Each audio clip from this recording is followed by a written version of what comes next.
नमस्कार सभी को। Sports training part 6 structure of sports performance का आंसर की लेकर आपके बीच में प्रस्तुत हूं। लाइक कर दें आप सभी लोग, ताकि हम लोग आपसी विश्वास के साथ आगे बढ़ते रहें।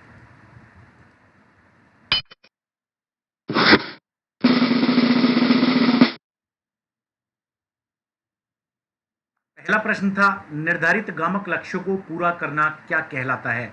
तो देखिए, आपको परिभाषा के अंदर भी बता दिया गया था कि जब हम लोग खेल प्रदर्शन की बात करते हैं, किसी खेल विशेष के हिसाब से उस खेल विशेष के कुछ निर्धारित लक्ष्य होते हैं।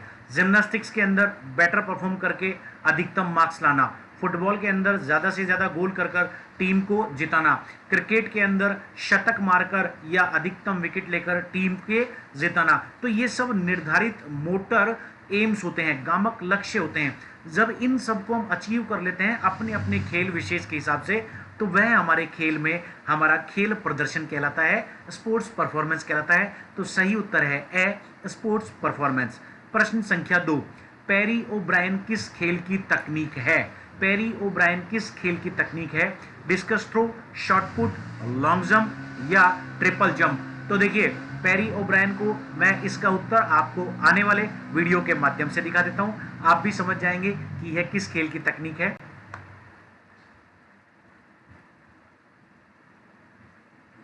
तो देखिए, पेरी ओब्रायन एक शॉट पुटर थे जिन्होंने पहली बार इस टेक्निक का प्रयोग कर कर और पब्लिक को यह दिखाया कि स्लाइड और ग्लाइड कर कर भी हम लोग फोर्स पंजम कर सकते हैं, फोर्स पैदा कर सकते हैं। तो यह जो एक्टिविटी आपके सामने हो रही है, आप समझ गए होंगे कौन सी एक्टिविटी है, जिससे आपको इसका उत्तर पता लग जाएगा। उत्तर है कौन सा, शॉट पुट। अगला प्रश्न, हिच किक किस खेल की तकनीक है। Discus throw, shot put, long jump और जेवलिन थ्रो। इसका भी उत्तर मैं आपको एक वीडियो के माध्यम से देता हूं कि हिच किक किस खेल की तकनीक है।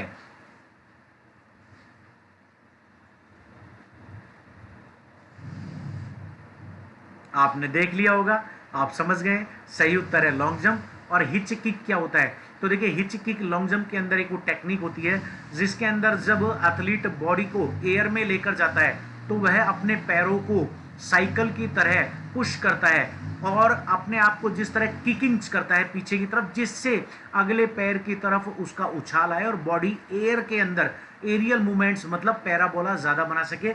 इसे हिच किक टेक्निक कहा जाता है, लॉन्ग जंप के अंदर प्रयोग की जाती है, जिसमें पैरों को हवा में किकिंग करते हुए बॉडी को आगे ले जाया जाता है। अगला प्रश्न, टैलेंट आइडेंटिफिकेशन का प्राथमिक आधार है।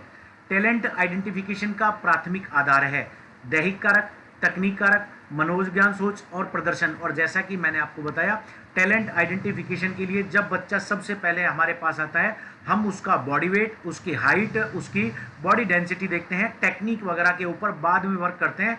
हमें प्रत्येक खेल की कुछ मूलभूत आवश्यकताओं के हिसाब से, बास्केटबॉल में लंबा, जिम्नास्टिक्स के अंदर छोटा खिलाड़ी चाहिए होता है, इनको लेते हैं। तो दैहिक कारक जो है, यह सबसे सटीक उसका उत्तर है। और आप इसका वीडियो के माध्यम से एक आंसर भी देख सकते हैं। आप देख सकते हैं कि बास्केट करने के लिए जब एक लंबा खिलाड़ी बास्केटबॉल के अंदर डिफेंड करने के लिए खड़ा हुआ है, तो छोटी हाइट का खिलाड़ी शूट करने में या ऑफेंस करने में बहुत दिक्कत महसूस करता है। तो बास्केटबॉल खेल के अंदर अगर आपके पास हाइट अच्छी है तो आपकी टेक्निक जो है, उस टेक्निक को भी आप उस टेक्निक को आप नीचे रख सकते हैं। तो बास्केट मतलब टैलेंट आइडेंटिफिकेशन में सबसे पहले हम बॉडी को देखते हैं कि बॉडी हमारी उसकी स्ट्रक्चर क्या है। तो इसका मतलब हम सबसे पहले हमारी दैहिक क्षमताओं को देखते हैं। अगला प्रश्न, एनारोबिक कार्यप्रणाली का आधार है। एनारोबिक कार्यप्रणाली का आधार है दैहिक कारक, ग्लाइकोजन स्तर और मनोवैज्ञानिक सोच या फिर प्रदर्शन। तो देखिए, एनारोबिक कार्यप्रणाली, एनारोबिक क्या होता है, इन एब्सेंस ऑफ ऑक्सीजन, जो ऑक्सीजन की एब्सेंस में काम होता है।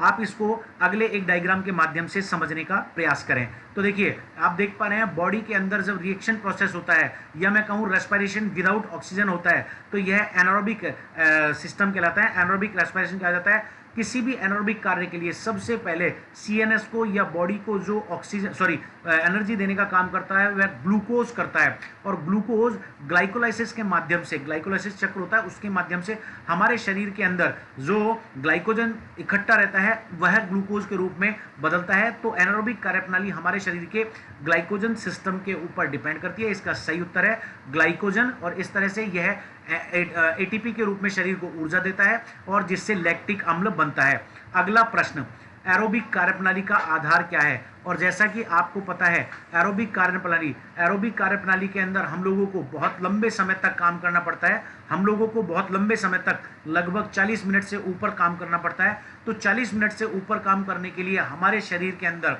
फैट जो है, क्योंकि 15 से 20 मिनट तक तो हमारे शरीर के अंदर कार्बोहाइड्रेट काम आती है, लेकिन उसके बाद हमारे शरीर की फैट, और फैट भी कौन सी, पहले अनसैचुरेटेड और फिर सैचुरेटेड फैट काम आती है।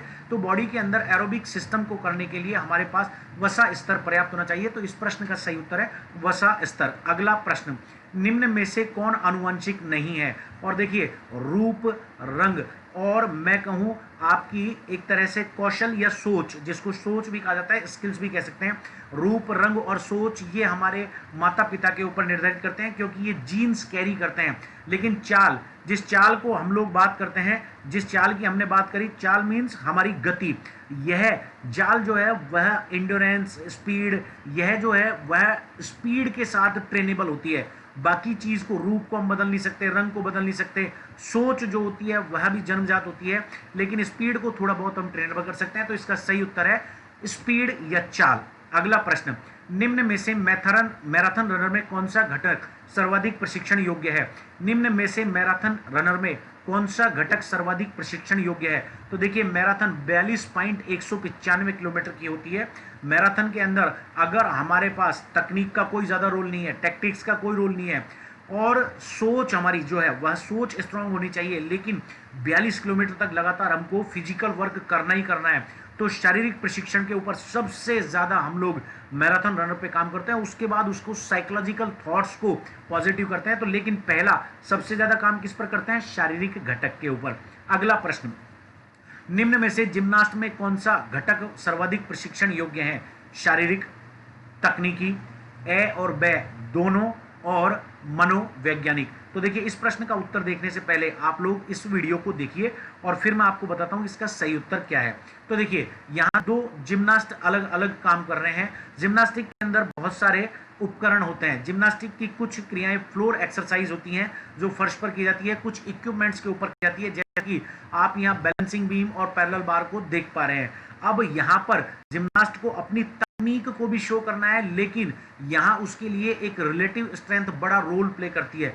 रिलेटिव स्ट्रेंथ क्या होती है? स्ट्रेंथ का वह प्रकार जिसमें हमें अपने शरीर के भार के साथ कार्य करना पड़े।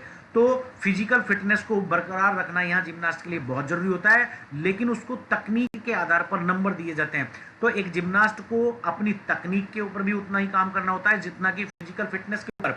तो इसका सही उत्तर है ए और बे दोनों, क्योंकि उसको फिजिकली फिट रहना भी जरूरी है, साथ ही अपनी टेक्निक को भी उत्कृष्ट रखना जरूरी है। तो एक जिम्नास्ट को ए और बे मतलब तकनीक और शारीरिक फिटनेस दोनों के ऊपर बहुत ज्यादा ध्यान देना होता है।